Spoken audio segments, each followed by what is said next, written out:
श्री परमात्मने नमः।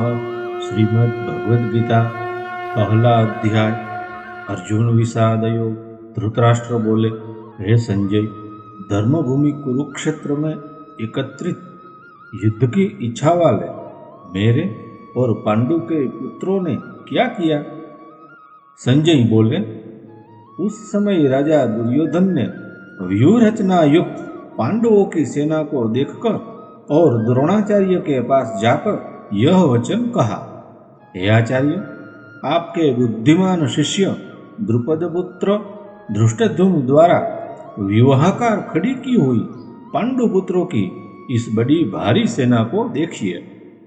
इस सेना में बड़े बड़े धनुषों वाले तथा युद्ध में भीम और अर्जुन के समान शूरवीर सात्यकी और विराट तथा महारथी राजा द्रुपद, धृष्टकेतु और चकितान तथा बलवान काशीराज, पुरुजित, कुंतीभोज और मनुष्यों में श्रेष्ठ शैब्य, पराक्रमी युधामन्यु तथा बलवान उत्तमौजा, सुभद्रा पुत्र अभिमन्यु एवं द्रौपदी के पांचों पुत्र, ये सभी महारथी है।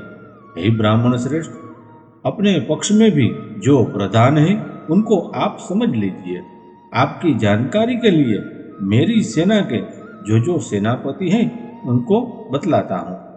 आप द्रोणाचार्य और पितामह भीष्म तथा कर्ण और संग्राम विजयी कृपाचार्य तथा वैसे ही अश्वस्थामा, विकर्ण और सोमदत्त का पुत्र भूरिश्रवा और भी मेरे लिए जीवन की आशा त्याग देने वाले बहुत से शूरवीर अनेक प्रकार के शस्त्रास्त्रों से सुसज्जित और सबके सब युद्ध में चतुर है। भीष्म पितामह द्वारा रक्षित हमारी वह सेना सब प्रकार से अजय है और भीम द्वारा रक्षित इन लोगों की यह सेना जीतने में सुगम है। इसलिए अब मोर्चों पर अपनी अपनी जगह स्थित करते हुए आप लोग सभी निसंदेह भीष्म पितामह की ही सब ओर से रक्षा करें। कौरवों में वृद्ध बड़े प्रतापी पितामह भीष्म ने उस दुर्योधन के हृदय में हर्ष उत्पन्न करते हुए उच्च स्वर से सिंह की दहाड़ के समान गरज कर शंख बजाया। इसके पश्चात शंख और नगारे तथा ढोल, मृदंग और नृसिंगे आदि बाजे एक साथ ही बज उठे। उनका वह शब्द बड़ा भयंकर हुआ। इसके अनंतर सफेद घोड़ों से युक्त उत्तम रथ में बैठे हुए श्री कृष्ण महाराज और अर्जुन ने भी अलौकिक शंख बजाए। श्री कृष्ण महाराज ने पांचजन्य नामक, अर्जुन ने देवदत्त नामक और भयानक कर्म वाले भीमसेन ने पौंड्र नामक महाशंख बजाया। कुंती पुत्र राजा युधिष्ठिर ने अनंत विजय नामक और नकुल तथा सहदेव ने सुघोष और मणिपुष्पक नामक शंख बजाए। श्रेष्ठ धनुष वाले काशीराज और महारथी शिखंडी एवं धृष्टद्युम्न तथा राजा विराट और अजय सात्यकी, राजा द्रुपद एवं द्रौपदी के पांचों पुत्र और बड़ी भुजा वाले सुभद्रा पुत्र अभिमन्यु, इन सभी ने, हे राजन, सब ओर से अलग अलग शंख बजाए और उस भयानक शब्द ने आकाश और पृथ्वी को भी गुंजाते हुए धृतराष्ट्र के अर्थात अपने पक्ष वालों के हृदय विदीर्ण कर दिए। हे राजन, इसके बाद कपिध्वज अर्जुन ने मोर्चा बांधकर डटे हुए धृतराष्ट्र संबंधियों को देखकर उस शस्त्र चलाने की तैयारी के समय धनुष उठाकर ऋषिकेश श्री कृष्ण महाराज ने यह वचन कहा, हे अच्युत, मेरे रथ को दोनों सेनाओं के बीच में खड़ा कीजिए और जब तक कि मैं युद्ध क्षेत्र में डटे हुए युद्ध के अभिलाषी इन विपक्षी योद्धाओं को भली प्रकार देख लो कि इस युद्ध रूप व्यापार में मुझे किन किन के साथ युद्ध करना योग्य है, तब तक उसे खड़ा रखिए। दुर्बुद्धि दुर्योधन का युद्ध में हित चाहने वाले जो ये राजा लोग इस सेना में आए हैं, इन युद्ध करने वालों को मैं देखूंगा। संजय बोले, हे धृतराष्ट्र, अर्जुन द्वारा इस प्रकार कहे हुए महाराज श्री कृष्णचंद्र ने दोनों सेनाओं के बीच में भीष्म और द्रोणाचार्य के सामने तथा संपूर्ण राजाओं के सामने उत्तम रथ को खड़ा करके इस प्रकार कहा कि हे पार्थ, युद्ध के लिए जुटे हुए इन कौरवों को देख।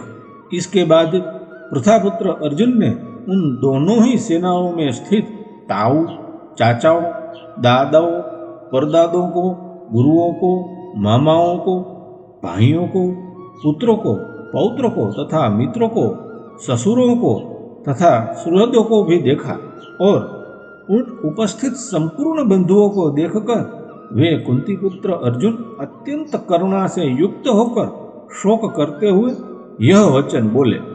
अर्जुन बोले, हे श्री कृष्ण, युद्ध क्षेत्र में डटे हुए युद्ध के अभिलाषी इस स्वजन समुदाय को देखकर मेरे अंग शिथिल हुए जा रहे हैं और मुख सूखा जा रहा है तथा मेरे शरीर में कंप एवं रोमांच हो रहा है।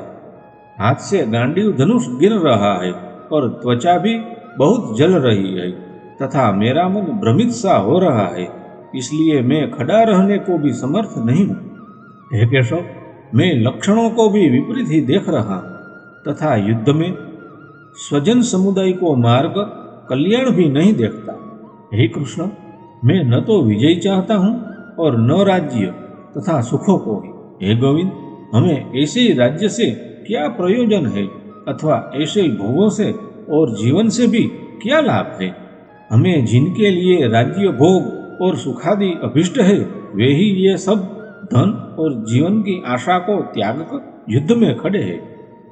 गुरुजन, ताऊ, चाचे, लड़के और उसी प्रकार दादे, मामे, ससुर, पौत्र, साले तथा और भी संबंधी लोग हैं। हे मधुसूदन, मुझे मारने पर भी अथवा तीनों लोगों के राज्य के लिए भी मैं इन सबको मारना नहीं चाहता। फिर पृथ्वी के लिए तो कहना ही क्या है। हे जनार्दन, धृतराष्ट्र के पुत्रों को मारकर हमें क्या प्रसन्नता होगी। इन आतताइयों को मारकर तो हमें पाप ही लगेगा।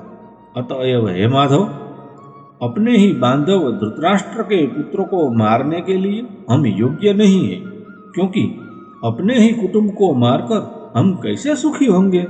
यद्यपि लोभ से भ्रष्टचित हुए ये लोग कुल के नाश से उत्पन्न दोष को और मित्रों से विरोध करने में पाप को नहीं देखते, तो भी हे जनार्दन, कुल के नाश से उत्पन्न दोष को जानने वाले हम लोगों को इस पाप से हटने के लिए क्यों नहीं विचार करना चाहिए। कुल के नाश से सनातन कुल धर्म नष्ट हो जाते हैं। धर्म के नाश हो जाने पर संपूर्ण कुल में पाप भी बहुत फैल जाता है। हे कृष्ण, पाप के अधिक बढ़ जाने से कुल की स्त्रियां अत्यंत दूषित हो जाती है और हे वार्षण, स्त्रियों के दूषित हो जाने पर वर्ण संकर उत्पन्न होता है। वर्ण संकर कुल घातियों को और कुल को नरक में ले जाने के लिए ही होता है।